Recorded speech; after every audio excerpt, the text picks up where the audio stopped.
there's been a lot of talk about you winning a Grand Slam, obviously, at some point in the future. What do you think you'll have to do to break through finally? And is the U.S. Open probably one of your best chances to do it? Well, I think hardcore is my best surface, and I said that, for the last few years. But I think this year and this Grand Slams I've played very well. I just need to improve a few things, and I think I've done that since Wimbledon. I played very well last week, and hope I can have a good run at the US this year. With respect to looking for a new coach, what parts of your game are you really looking to improve upon with the guidance of the new coach? I'm not sure the things I want to get much better. I mean, I want to keep improving my serve. I think that's something that the older you get, the more free points you get on your first serve. It's, there's a lot of long rallies now.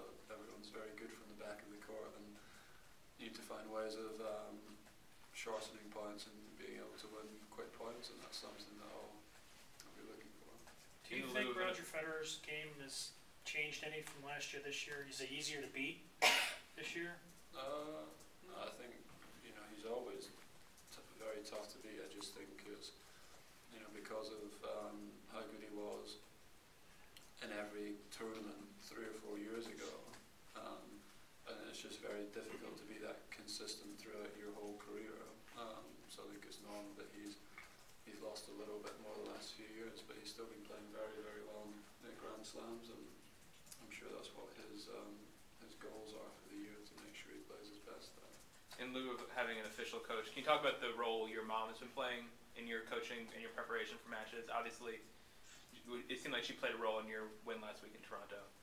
I didn't speak to her before any of my matches. She watched all of the guys I was going to be playing against, and sent me a message the night before of things that she'd seen. Just small tactics, but she's not spending any time on the court when I've been practicing, and I'm not sitting down and chatting to her before matches. It's just nice having someone in your family around. Felt like your demeanor in the semi and the final was exceptional. Does that have something to do with your confidence, or kind of knowing the situation, who you're playing? I think you understand when you play against guys like Roger and Rafa that you're gonna have to play great tennis, and there's also going to be moments in the match where you're going to be struggling and where they're going to push you. And I was ahead in both matches, and they both came back at me, and I managed to deal with it better than I had previously. And I don't know if it's because of who I was playing against or not, but I do feel when I play against them that you do have to expect that they're going to play great tennis, especially when they're back. You weren't planning on playing LA originally, and you did. You got to the final there, and would you say that really helped with respect to preparing better for Toronto? It's different preparation.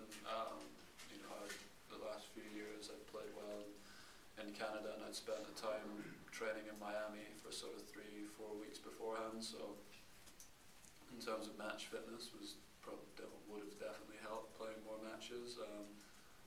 But I didn't have as much time sort of practicing and working on things as I had done the previous year. In terms of your U.S. Open preparation, does winning the title in Toronto make you think that this week has less pressure, or is it less important because you already have the matches under your belt? Well, I feel good, and that's the most important thing. Obviously, I want to try and do as best as I can here. Continue the things I was working on last week, and if I do that, then I'll be pleased. But LA and Toronto, in terms of the results, were they were definitely good and going in the right direction. I don't want to think about losing in this tournament, but I'll still feel, I'm sure, if it doesn't go as well as last week, that I'll still feel confident going into the US Open.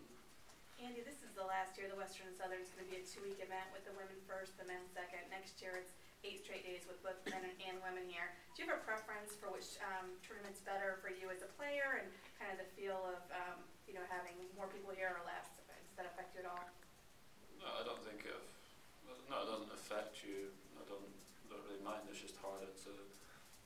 for practice courts and stuff becomes different, and it's obviously much busier if you have, two big draws. I think here for the guys it's 54, maybe 56, and I don't know what size the women would be, but obviously there's a lot more, and then singles and doubles, and that's really the only difference really for the players, I guess. It's a bit harder to